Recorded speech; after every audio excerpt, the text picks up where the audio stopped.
Ayan, no. Palayok. Oh, pwede.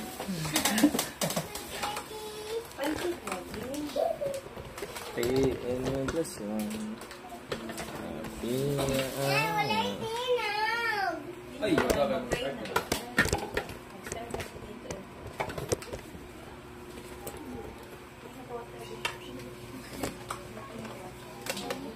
Lagi. Ang title nito, Same Nan sa Girls. Yung title ko, ano.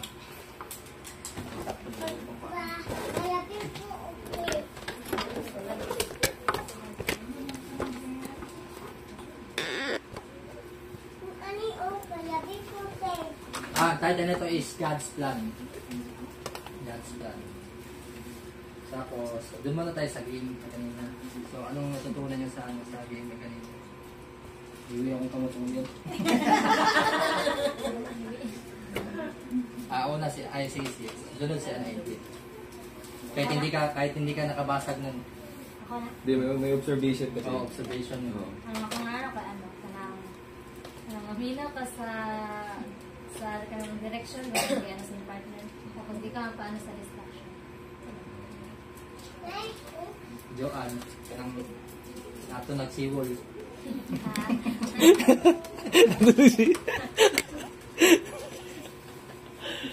Paan.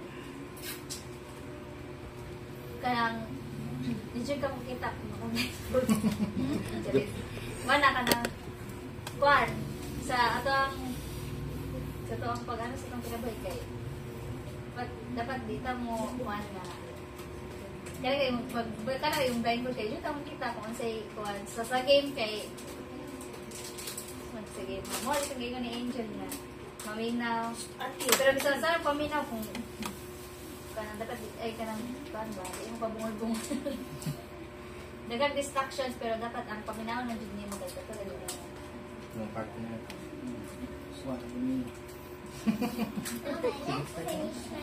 Si Gia. Si Gia. Okay ka nang para makita ang reward, diba naman? Reward sa sunod na, para makita ang reward, hindi dyan siya bubaon. So, mura po na siya sa, ganing sa like gold or sa diamond kay, para makita ang ihang work kay, hindi dyan siya buakon or kanang i-ana-ana, para shape. So, yung anak po sa ato kanang na paagi po tag mga kaagi pa para mas strong na rin ang kita ato. Yes. Pulot ko candy. Si nanay. Ako, sa ako is na siya, good and bad. Good niya is naka-reward after. So, mga tulingan siya nga naka-reward. Ang bad lang is kung hindi ka maminaw, so, just like, murag maano siya ba, kung sa God, good ka maminaw sa Ginoo, kung ang murag walang imong partner, huwag na mo siyang murag, siya ang Ginoo ba nga. Kung hindi ka maminaw sa iya, dito yung ka sa wrong way, mapadulong. Pero kung maminaw ka sa iya, dito yung ka sa tama nga, atuanan ni mo. O pag naka sa tama nga atuanan mo, itong naka-reward mo kuha. Para na kung yung ang Ginoo nga, ayaw dila agi, pero kay gusto nyo ka dila, kay masayon, na dito ka lang ka nang punta sa di maayo. Sa Ate Jeray, the winner. Paano mo ano na ito? Lamig sa piling. Lagtok ko. Bro, nigawas ang kalagot. Buto, basta mo kanula ato. Yan, kanan. Lamig dyan. Mag-agree ko sa ko sa nag-game on the binapay ka lang. Lately lang yun, napagkana na experience ba nga. Dahil no, kung atuwagang kagulingon ka ng very impossible kita. Kung natay gusto din nga buhaton, gusto ta atuwa jud ang dapat masunod. Bisag risky gud siya, pero yung sugal gahapon ta kay kana siya. Magapos na. Oh, pero kay wala ka namina sa Ginoo. Pero pag maminaw ka sa Ginoo, diba sa din ako taon na. Kanang impossible kay kanon nga to the point nga bisan nga giris ni mo na siya nga buhaton gyapon nimo. Wala ka kabalo bang ending kay nang maghilak gani ka, kay nang fail man ka.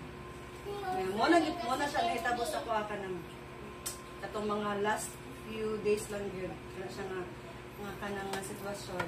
Kung maminaw ka sa imuhang partner, no, because kapag ingon niya nga si Lord or si God kay kanang wala ka balo ba nga kung saang nindot di ang imuhang actually sa di ay mas rewarding pa di ay ang i-prepare ni Lord sa inyo.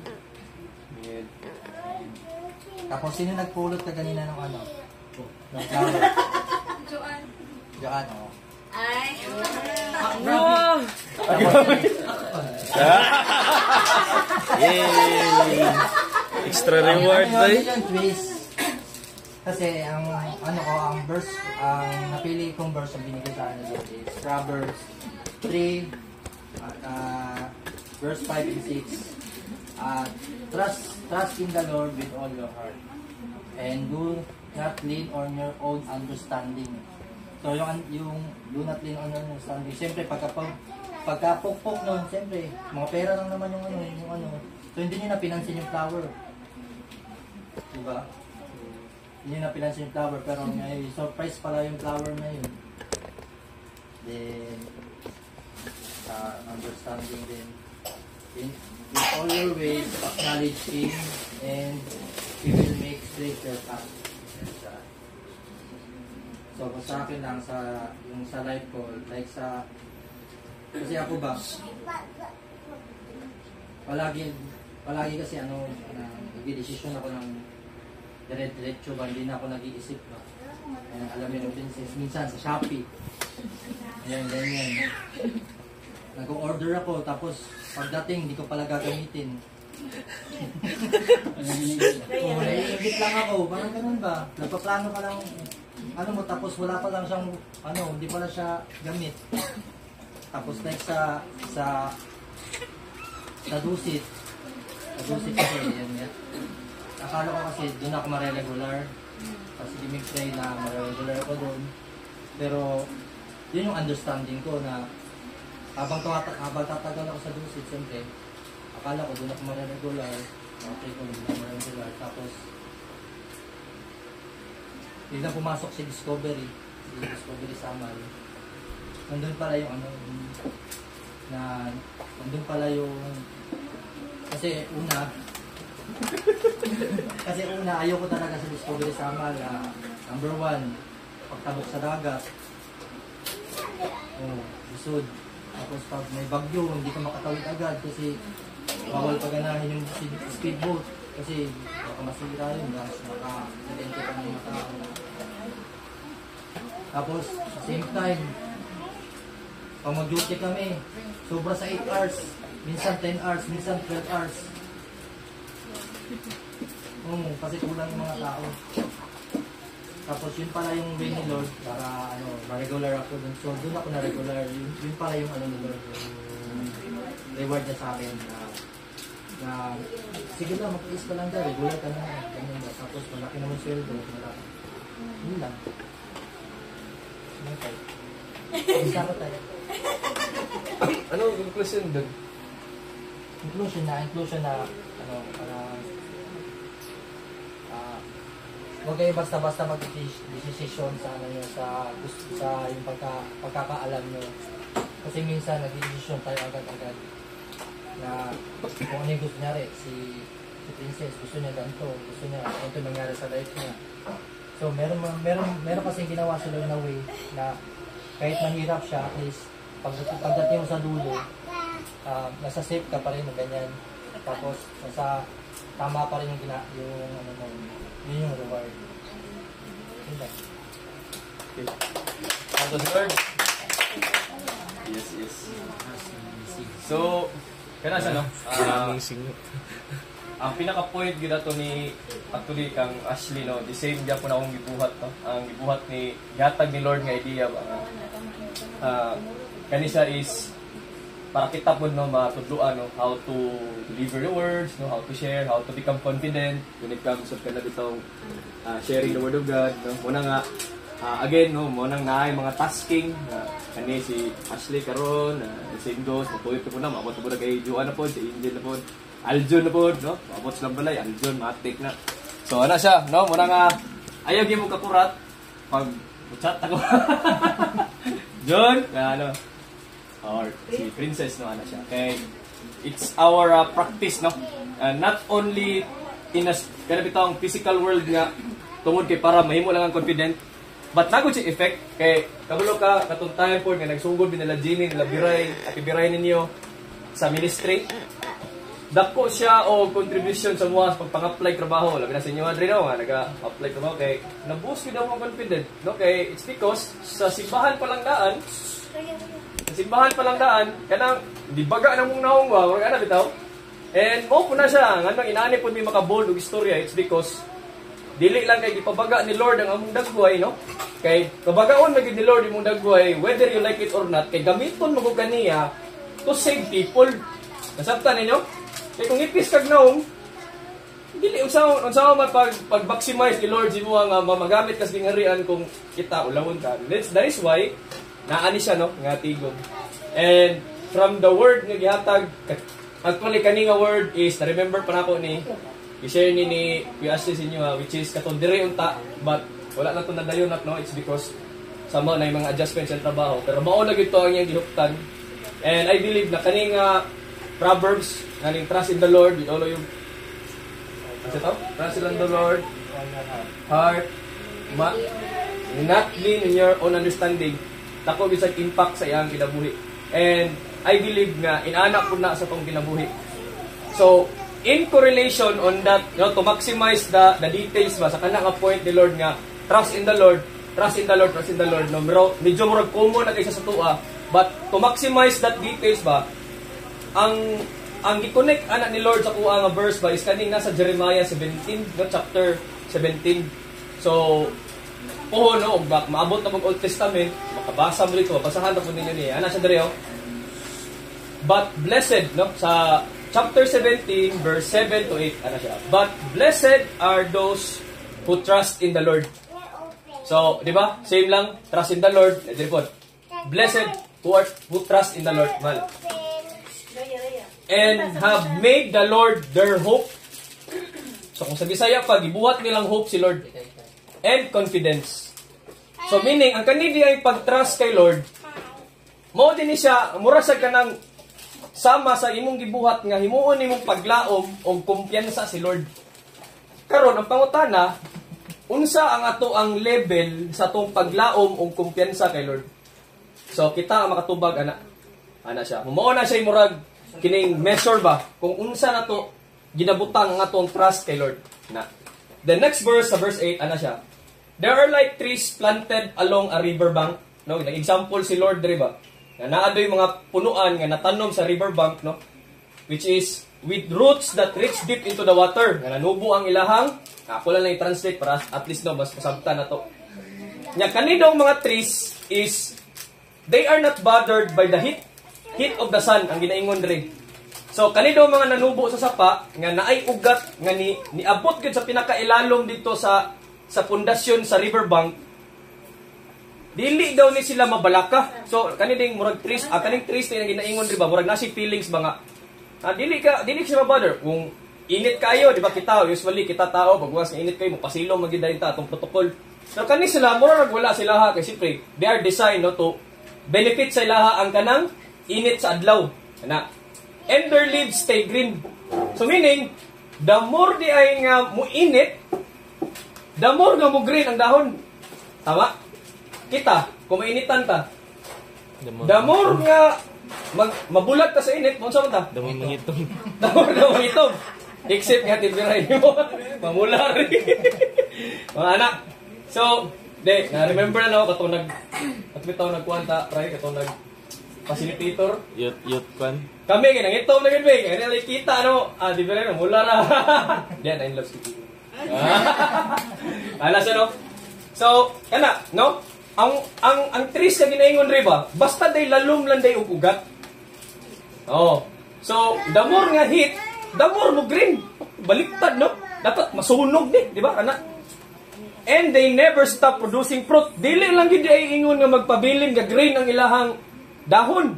Kung dili mamunga pa gyud. So unsa man bunga? Katong fruit of the spirit. Ana siya. Kana bitaw ngingon nila nga bunga mo guna, for example, natay ma-disciple. Pero kana siya, resulta ra na siya tungod kay naa sa imuha ang fruit of the Spirit. Unya, ang rason sa mga Christian, kadaghanan sa mga Christian, dili mamunga, it's because half ang ilang heart. Dili kay siya pure ba? Dili kay lalom ang ugat bitaw. So maunang, maigo gamay init, maigo gamay og bisag unsang problema. Kabulukan, ingon Dre, ana siya, these trees, no, ako walang i-kuano, kanamurag i-simplify lang ako ang gingon Dre. These trees are not bothered by the heat or worried by long months of drought. Maski pagid kabalo mo si drought. Kanang tig sana. Unsa kuan ba El Nino ba? El Nino. Oh. Walay tubig nining river ba? Maughan og tubig. So kana ba? So naa gid times nga ang sapa, di ba? Usahay taas ang tubig, usahay gamay ra ang tubig. Kay mo na say drought season. Mao po na ang kinabuhi sa Christian. And the reason why nganong daghang Christian dili ka survive ana, it is because dili lalo mang ugat, simply because wala kayo nila gibutang ang ilang pagsalig kay Lord. And mao na akong gusto nga point ba og I believe mo pun ang gusto nga point nga gina-share po karon ni Kuya Ashley ninyo nga kita nga naa diri tanan mahimo tang lalom ang atoang relasyon diha sa Ginoo. Kato bitong roots, it speaks about our relation to God. The more nga lalom ang imong roots diha kay Lord, the more nga makasugapod ka sa init sa ting-uga nga panahon nga moabot sa imong kinabuhi. Nasabta na to. Kana lang, no? Simple kayo siya nga kanang mensahe sa tuwang kinabuhi, no? And then to finish this kanang point, I believe napi ka-share po no, siguro. Siyempre, announce na po sa mga further announcement at ibiray nyo sa last, no? Napi share sa inyo ang story. Then after this story, naani siya learnings, no, na makuha na to. Then I will ask you kung unsa kay marami siyang trivia style nga kuno para mo conclude aning word karon nga gusto ihatag ni Lord, gusto ipasabot ni Lord sa tuwa. After aning ako ihatag ka tibiray ninyo. So announce some further announcement sa church activities. So kanina ako ikuha sa story, no. Nay duha ka mag-amigo. Okay? Ya kaning duha ka amigo, classmate ni sila, classmate. Niya kaning duha hilig kini sila og pustahanay. Sabta na, familiarize ang kanang kuan kay nakoy pangutana na sa inyo. To close this idea of the Lord. Karon, samtang nakabakta silang duha, gikan sa eskwelahan, si pinaka-uniform pa. Naiintindihan mo saya. Ganon. Samtang nakabakta sila, kaning isa nakakita og green nga bato.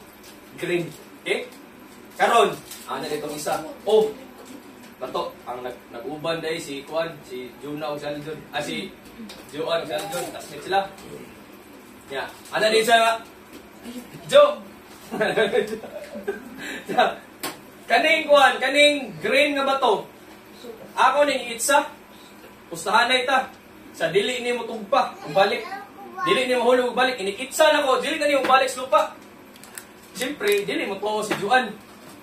Atik, low gravity, dili mo balik ang bato. Sabta yung story. Na. Sige, okay, pustanay tao. Sige, 100. Okay, sanay, karon. Kaning duha kas bitaw pustanay na. Sugod na karon og itsa ni Aljon ang bato nga green. Pag itsa karon, nibalik ang bato. Tok, yana, balik. Ana ni Juan, tanawa, balik lagi bato. Sige, daog ka. Okay, daog si Juan. Ana. Karon, samtang nagbaktas po sila, nakita na po sila blue nga bato. Pustaanay na po. Kani. Usab. Kaning blue nga bato. Pag ako ning itsa, pusta, dili na ni mo balik sa lupa. Saka, sige, pusta, 100 na po. 100. Pag itsa ni Aljon, nibalik pangyapon, daog ni po si Juan. Okay, next. Pag lakaw na po nila, nakita na po sila pula nga bato. Pula. The same goes. Pustaanay sila. Kaya kung mutugpa ba ang bato pabalik sa lupa, so ang nahitabo, itsa ni Aljon. Pag itsa karon, wala namang yun ibalik kung tugpa ang bato. Kasya karon si Juan. Nahitabo, daw si Aljon. Okay? Kung saan may inyo natunan dito ron? Nandaya siya yun. Daya? Ano na yun, binabaan na. Hindi, nakita man talaga na lumipad yung bato, hindi na bumalik. Dili Ang ng learn- panahon. Handa? Dili ng panahon is nasa imo ha. Okay. But, ano siya, no? Tama to, tama. Naya ko yung point, no? Mamutang ko siya. Pero ang pinaka-point nito ba is, kung dili lang dito ang undang, you know, kung dili lang dito ang undang o salig kay Lord, mahitabo yun ang ato ang imposible or unimaginable nga butang nga mahitabo sa imong kinabuhi. Kung di lang yun, kabalo ka katong first ka bato, failure man to. Ibalik pa, pildi si Aljon. Ikaduha, pildi ka po si Aljon. Ikatulo, mahitabo yun nga, nagi milagro. Karon, kaduha nga story. Kaduha nga story. Nara kaya diya ni John? Nara kaya diya nga story? Wala pa. Ayaw lang. Kung wala na, palang eh. Kaya, practice na makabinipisyo ba? Kaya kanisa common sa story, ay doon to, kung nabasa nyo ning. Nay, kaduha nga story. Nay, aeroplano. Sam. Na aeroplano. Karon, ang aeroplano is kanang nay pasahero. Nasay owl ba? Parot. Karon, ang katong parot sa pasahero, tino sa baa. Pangit. Sige maganaanga dito sa aeroplano, saba kayo. Karon gigawa sa kining tawag gani kanang piloto, kay duha man ang pilot sa ang isa nag-drive. Ay sabi kay ako sa tong badlongon dito, anatis ka pilot. Saka pailumar man yung parot. Asa nga ano pailumar man yung ako man parot. Di mo gini mo hilom, likalisod ni inanim kinang design sa parot, ana. Sino mo inaning parot? Hindi, wala ka pangalan nun. Pwede ikaw. Kaya yun, Ashley. Ani, ha? Karon. Nya, suko kayo ang rason di ay anong ginatuyo dito sa tag-iya kay maglagot siya sa kapiloto kay sig panigarilyo. Kanang gawas cabin, nigarilyo, apa di manigarilyo din na sa kuan no, sa eroplano. Ablihan daw niya kanang kuan bagamay niya. Sigarilyo siya na. Sa lagot iko ang pilota ka, ako aning nang kuan nga masugo din niya ang parot nga. Tingnan mo na nga pangit ana. Karon ni mas nga ikaw mo sir. Sige ko kag panigarilyo. Ilapay lagi na sigarilyo nimo. Kay kuha po ning pailom mo na akong parot. Ana dito nga, anong ilapay man nimo akong sigarilyo? Ilapay na imong parot. Tsaka anong ilapay man nimo akong parot? Ila man na ato man nang iitsas gawa sa aeroplano kay dagalupad man ang aeroplano. Karon sige slaglalis. Ana sa gahit di kag ulo ana tong driver. Sige, i-crash na ko ning aeroplano. Pag dili mo na ilabay ang imuhang parot, ako nang ipa-crash ang aeroplano. Isugka nga niya, gipalong niyang engine. Pa! Ang aeroplano nga nagabiyahe og 10,000 miles above, ni-decrease na, nimong 9, nimong 8. Dili mo na sa inyo nga, diretso, anak, ugbok. Wanang-ana man nagbaba aeroplano. Padulong, gisa crash. Na-challenge ang katong parot. Ano na lang, sir? Ako nang ilabay akong parot, pero ilabay na yung sigarilyo. Ano ba?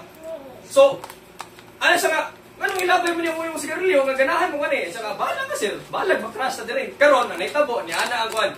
O sige, nani atong buhaton. Ilabay na ko sigarilyo, ilabay po niyo mo yung parot. Ana. O sige, sugot ang kwan, sugot ang gato sa hero. Sugot si Ashley. Moto, Ana. Sige, sabay ta. Okay, 1, 2, 3. Ilabay niya ang sigarilyo, labay po ng parot. So, wala na ang parot, wala na po ang sigarilyo. So, ang katong airplane nga mo-crash na unta, nibalik siya sa 10,000 feet, kaya nagkasinabot na sila. So, kung sa may learning ato? Balik ang parot. Kaya lipad man to. Ha? Balik na po to. Right na po siya. Kana. So, karon, padayon ta. Ang learning ato, para makabalik ta sa sabakan sa Ginoo ba? Kani mo, I mean, balik ko. Ang sabakan ganun, mamatay naman ganun. I mean, para mabalik ka sa kanapitong kining para may mo kang guided ni Lord ba? Babalik ka sa presensya ni Lord ba? Kasi sabi ko, ang tendency sa Christian is usahay, ma-blind spot pa, mawala gid siya, mablangko siya niya. Puro na lang problema, puro na lang inani hantod sa backslide na. May tabo man god, imo siyang ilabay ang nagadisturbo sa imuhang pagka-Kristohanon. So unsa man to? Ang sigarilyo, wala ko nag-ingon nga sigarilyo ka, but it speaks about kana bitaw imong hobby nga dili maayo, kana bitaw pagka ang parot kay ana sila nag-speak daw tong pagkamaritis. Bitaw but parot is kana bitaw other things nga nagadisturbo si muha nga nakapahold back nga usahay imbis nindot na ang imong pakiguban kay Lord, imong relasyon kay Lord, mubagsak siya without your knowing, it's because of that two items nga wala nimo gilabay. Karon continue atong istorya na siya ang duha, ang pilot ug ang kining kuan, kining pasahero. Kay ang parot di ay nagpatong dito sa pako. While nagalupad ang ganang kuan ba, aeroplano, nagpatong sa pako. Karon ang pangutana karon, unsay nasa bakba sa parot? Sigarilyo. Sigarilyo. John, sigarilyo. Unsay nasa bakba sa parot? Pangit yan po. Pangit. Pangit. Sigarilyo. Pero di, nasa ka nang gisubit ba? Sigarilyo. Pero kabalo mo mali. Ang nasa bakba sa parot, kabalo mo unsa? Ang pula nga bato. Oh. Tama yung game. Nganong sumpay mo tong story? Yawa. It is man God, no? Nag-loading pa ko ba? Oh. Kuan man God. Wala ko ano, burak ka na ko ano. Nagluwa sa giyaan na ni... Abog na dito sa 10,000 miles. Ano? Kayo.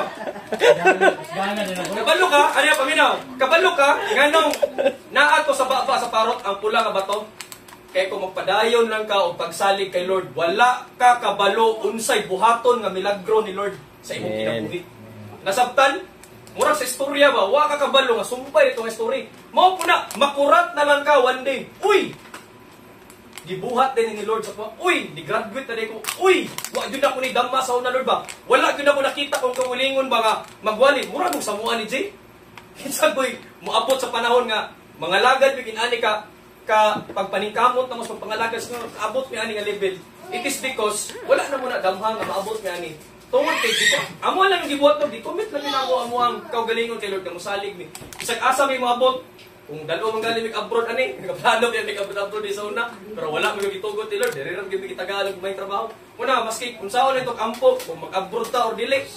Naara gyud na kay Lord kung tagaan ka. May laran na kung dili kabuton si Lord kay dili mo katagaan og kana opportunity. Pero kana inana ba? I mean, kana siya sa mukha na ni Jay, but kana bitong kuan, kana bitong mga sitwasyon ba nga wala nimo damha nga nahitabo sa imo nga maayo nahimo kang maayo karon, nahimo nimong second life ang imong kinabuhi karon. So that is the very grace of God. Nasabtan? Nasabtan? Nasabtan ang point ni Kuya Ashley ninyo nga kinahanglan mo mag-trust in the Lord. Ana? Ano man, para dili mo mamatay sa heat of the sun, para dili mo mamayat. Sorry. Para dili mo mamatay sa long period of drought. Kay whether you like it or not, when you are in the process of putting your foundations or working your foundations in serving the Lord, naagyo, makasugat yung heat of the sun. Whether you like it or not, naagyo ang heat of the sun. Kunya, naapod ng ginatawag nga long period of drought. Nga, what yung kabalon si buhaton mo? Kanang uhaw ka spiritually, uhaw ka sabot, uhaw ka physically, uhaw ka tanan aspect nimo uhaw. And then that's the time kung sa dulaan ka sa panulay nga makapadecide si muha nga mutulak ka nga dili na ka mangalagad sa Ginoo. Muagi gyud ana. Pero kung magpadayon ta nga lalum ang atong ugat sama atong mga trees nga nitubo atong riverbanks, that they are not worry about the heat of the sun and the long months of periods of drought, then magpadayon ang atong bunga. Yes, pagpangalagad sa Ginoo. Mugay na ako sa kabantay mo ka na mag-text mo. Mamunga pa jud ka. Actually, gikan yun na kay Kuya Elmer, no? Kuya ni Diray. Tiya ko sa ni ginaingon ni Kuya Elmer sa una nga. Oy, I'm your leaders, ana, magkuanta, mamunga pa jud ka. Declaration din na siya nga. Nganong gina-declare man? Kabalo mo unsay pasabot ana declaration? Kabalo man na? Nganong kinahanglan i-declare kay dili sa tanang panahon maayo ang imuhang agihan sa imong pagpangalagad sa Ginoo. Muagi jud kag kapait, muagi jud kag inani. That is why ang pinakakini mo diya para malupig nimo na tanan is to declare yourself nga mamunga jud ka whether or unsa man ang mahitabo. Nasabtan? Okay, nasabtan ang story kanina. nga milagro rito ni Lord. Okay? what? So, kana siya, no? So, akong ihatag karon kay Ate Jiray ni mo, no? What amazing story! What amazing story! Tumawa ko siya, no? Word of it? Salamat sa Lord. Nakuhaan ko na bulagin ko ba? Dito tao. Kaya naka-announcement. Sa rason, ganimbal. Nimbali ko sa simple like kay gimitin ko sa leader ba kay siguro mga end sa karong na year or first na kuan mga firstly ng mga months sa next year, early next year di ay kaya na mahitabo nga power in one. Sa power in one, kantahay si Mother Sheila. Ang iyang bana, dili man na, si Ayan man, niya, dili man na siya primary. So, tungod sa kanang power in one, so, masid up si kaya Ayan ninyo. So, diba, ang higas na is si Mother o si Ayan. Example, si Judy si Tata.